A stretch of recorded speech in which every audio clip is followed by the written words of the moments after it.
Hi Capricorn, welcome to your November 2019 Astro Update. It's Raina here, and this is a month that is very connected to the idea of going after your dreams. I think I'm going to call it now, it's now or never, even though that might be a bit melodramatic.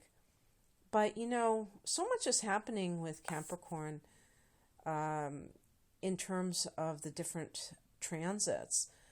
We've had such a long transit of Pluto in Capricorn, and Saturn has been in your sign for a couple of years, and with Pluto, that's complete renovation job. But with Saturn, there can be that feeling. I think sometimes there can be that sense of urgency, like I've got to get my stuff together here, for whatever reason.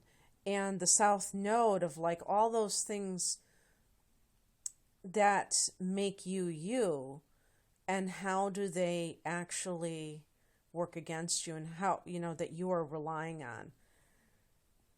An example would be being a workaholic or something like that. How does that serve you to just be about pure unbridled ambition? It may feel like safe, well defined, but it could cause you to neglect your personal relationships and just personal growth in different areas. So I feel like you're going to kind of branch out a bit with the energy going into the 11th house, because these are long range goals that don't necessarily relate to your dreams. They could relate to other things that you have wanted to make come true, other dreams that you have. They could be about your connection with other people, and if that's even a thing. If you tend to be more of a solitary person, you may find that groups are coming into your reality in a bigger way at this time, and you're feeling more compelled to interact with people in those kinds of settings. As the month begins, Mercury's retrograde from the 31st of October. So this is in Scorpio. This is the 11th house of hopes and wishes and groups and friendships. You could have a misunderstanding with a friendship that is creating that kind of confusion, perhaps, for you and them, and that separates the two of you. Or this could simply be that you are rethinking a friend or your social network. You may be thinking that you're not on the same page. Sometimes these transits, I wonder if people are saying, what kind of a prediction is that? That's a weird thing to predict about. But it's really things that happen. I mean, sometimes in life, people do break away from their circle of friends, and they may have had that for a long time, even since childhood, and they decide, I'm going in a totally different direction than these people, and I wish them well, but I can't be defined by them anymore. I have to do my own thing. And Uranus is a very nonconformist energy because it rules Aquarius. But here's a little fun factoid for you about Aquarius. Aquarius is also ruled by Saturn, and that's your ruler.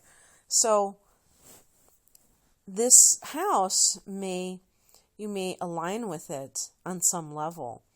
Probably because of the goals factor. I think that Capricorns tend to be very goal oriented, whether it has to do with their career or where they want to live. I think that's just natural for you to make and achieve your goals. And so the sun is in this house as well, until the 22nd of the month. And this means that you may even be like kind of the center of attention among all your friends, or standing out in a group that you belong to. Maybe you're taking a leadership role. On the first, starting from the first of the month, Venus is in Sagittarius. That's your 12th house. So Venus in the 12th can be quite quiet when it's in the love sector. It might be that you wish to have a relationship where there are no prying eyes, where nobody can really talk about it or know about it. And there could be different reasons. Maybe you're having an affair and it could jeopardize things. Maybe it's in the workplace and you can't, there's a rule against it, so you have to be very quiet about it. But it could be also, in some cases it could be infidelity. And I was just arguing with somebody, debating, I guess, who sent a comment to me about, I don't know about infidelity, but about, leaving relationships or leaving marriages and how it should be against the law, or they said something like that. And, basically my position is that love is free, that we cannot control it. That's what makes it so valuable, but also so hard to attain, because, everything else has a price except for love. And so that person thought there should be some kind of like a concrete way to prevent people. I was saying you can't prevent it, That's it. It's intangible.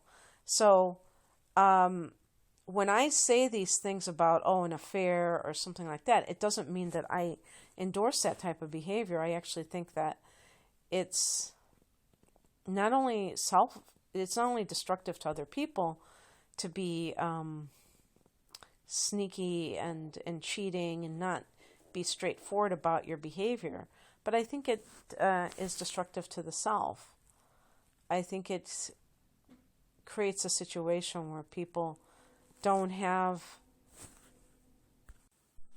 a sense of ethics, a sense of knowing that it's always the right thing to do to be straightforward with somebody, without, with also having compassion, that it's a good thing. And it's, I shouldn't say always, because there might be exceptions to that rule, but so I'm totally in favor of not sneaking around behind your partner's back and having, if you want to leave. Don't just try to have your cake and eat it too. But that's just what I'm seeing here. When I report these things, I'm not judging them, because that's not my place here. My place is just to report what's going on. So that's happening. This could be like meeting your soulmate, past life connection, what have you. Then we have the full moon at 19 degrees of Taurus. This is a friendly angle to you, the 5th house of romance, but Taurus, that earth sign. This can be a time when you realize that somebody that you perhaps are friends with is the love of your life. And it's almost like, wow, who knew? And you're just kind of like inspired to have this love relationship, because it's coming from a place of really vibing with somebody at a deep level. Perhaps before, you were the type of person who was just seeing that person as a friend because you got along with them, and assuming that if you get along with somebody and you're very comfortable talking to them, that they must be just a platonic friend, and then realizing otherwise. This can, I just want to say something about that. It's really good to want your partner to be your best friend because, when you think about it, you're spending so much time together when the relationship gets serious. The fifth house is kind of like the falling in love stage or your attitude towards love, but is not meant to be the final destination in love. That's the seventh house. But that's, commitment. But when you're determining whether or not somebody's right for you, if you think that somebody isn't your type because of the way that they look or because you get along so well, that could be a sign of misplaced values when it comes to love, where you don't realize that the very person who is easy to get along with may be the love of your life. So, full moon can cast a light on that issue if there's somebody in your life that is a friend. There's also the possibility with the full moon in the fifth house that you're ending a relationship. This wouldn't be like a marriage or anything. This would be like a brief dating situation, an uncommitted situation. Although I will say that in some cases it can be more than that. If we're just talking about love itself, you may fall out of love with a longtime partner. This can be in addition to kind of realizing certain things about your relationship.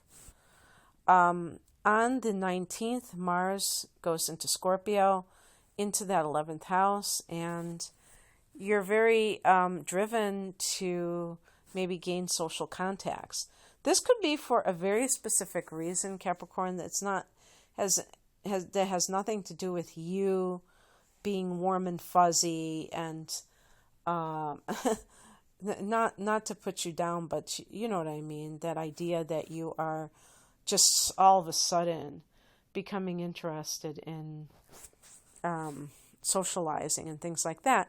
That might not quite be what is going on. It might be more in the realm of you wanting to wanting to network because you are wanting to, you're just laying the infrastructure maybe even for your own business. But if you have the type of job that requires a lot of social contacts, you may be going about it with a lot of gusto.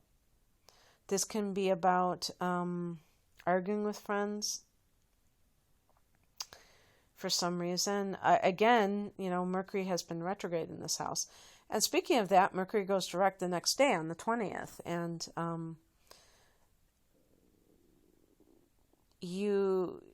it's like you gain some information that you need related to group associations, for instance. You might have been researching something, rethinking something. Do I really want to belong to this group of people? Are they in alignment with my values and things like that? And then you decide. On the 22nd, the sun goes into Sag, that 12th house, so it's that beginning of that hibernation period. You might find yourself less social. Even with Mars in that house, it might be targeted, and you just are socializing for the career advancement specifically. And otherwise, you are kind of tuning into yourself more.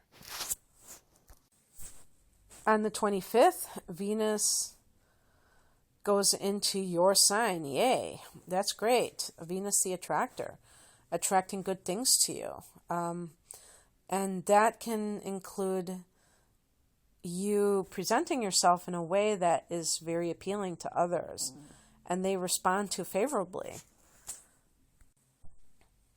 You may be even getting your hair did or something like that, where you're changing, doing a makeover of some sort. On the 26th, we have a new moon at 4 degrees of Sag in the 12th house. So these are spiritual developments, new beginnings. And so it's a great time to start yoga or maybe some kind of studying or training that has a spiritual theme. It's a good time for that. On the 27th, Neptune goes direct in its own sign of Pisces. You may have had disillusioning experiences in recent months with a sibling or your siblings. The third house can also be aunts and uncles or cousins. You may have felt like somebody let you down or that you saw their true colors. This can also be your neighbors. And if you have run for any board, in your local area, whatever you want to call it, that may have also occurred where you felt like disillusioned by other people's behavior at this time. And that might have something to do with the 11th house as well, because I could see like political organizations. But you may have felt like in general, with the third house being the mind, perhaps you were seeing things a lot more clearly, a lot less idealistically when it comes to issues surrounding education issues or teaching issues. An example would be a young woman. Actually, it doesn't have to be young because I study teaching, and if I would have gotten my teaching certificate, I probably would have been in my late 40s or something. I don't know. And you go into the situation after you get your teaching certificate, and you are very idealistic, and this would be in the last 7 years or so. And then reality smacks you upside the head, and you realize that it's not what it was cracked up to be. And you become very upset about it because you feel like you've invested so much money, and now everything seems so fake to you.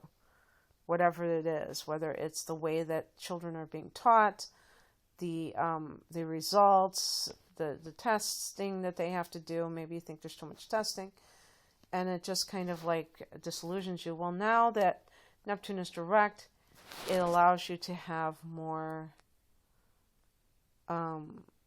hopeful tendencies in this house that connects with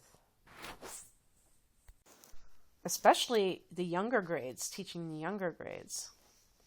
And because, a lot of times I do see when people go into politics or when they go into teaching, it's like public service where you're really trying to be of service to others, and you just have been sold this bill of goods of it's such a great thing, and then you see the dark side of it. You see the corruption, or you see how just some aspect that makes you question the efficacy, how efficient is the way that the children are being taught, or is it like information that they really need? I tell the story. I was a teacher's assistant and working in special education, and they had those stupid tests, those whatever you call them, achievement tests. I'm not talking about, even when I was a kid, I grew up in the 70s, we had achievement tests. And those are not stupid. Those are good because they not only gauge the child's progress that goes beyond just grades, that is like, their retention of material, but how they compare it to children in other states. It's good for the school system so they can see how they compare, because school systems are not uniform. At least they were not back in the day. Now, because of these different, mandates, like No Child Left Behind or Common Core, they're trying to make them more equal, and they can't be. That's the point. We are too diverse of a country. Now, see, I'm going off on my soapbox, but some of you may have encountered things like this. And when I was working with special ed kids who were in junior high school, I said to the teacher, I said, I want them to learn how to count, change, so that they know. And they wanted these kinds of practical skills, these life skills, but they wouldn't let them because they had to study for this stupid test that they didn't even understand anyway because of their disabilities. So, and it was like, that was to me cruel too, to make children in special education who can barely read, to have to take a test that they can't pass. It's madness. So they're trying to make things equal, and they're not. Students in special education are not equal academically to students who are in the typical, track of education. So to give them a typical test makes no sense. So anyway, on with the countdown here. So you may be having similar disillusionment, but maybe you resolve something and you're able to still retain that idealism and move on. Whether it's local government, whether it's with teaching, or the media. If you work for the media, you may have fake news. There's nothing that's more perfect than Neptune in the third house and talking about fake news. So, in any case, that's what I have for you, Capricorn. If you would like a personal reading, please check my website out. It's renamoonastrology.com, and the link is below. Have a great month of November. Take care. Bye.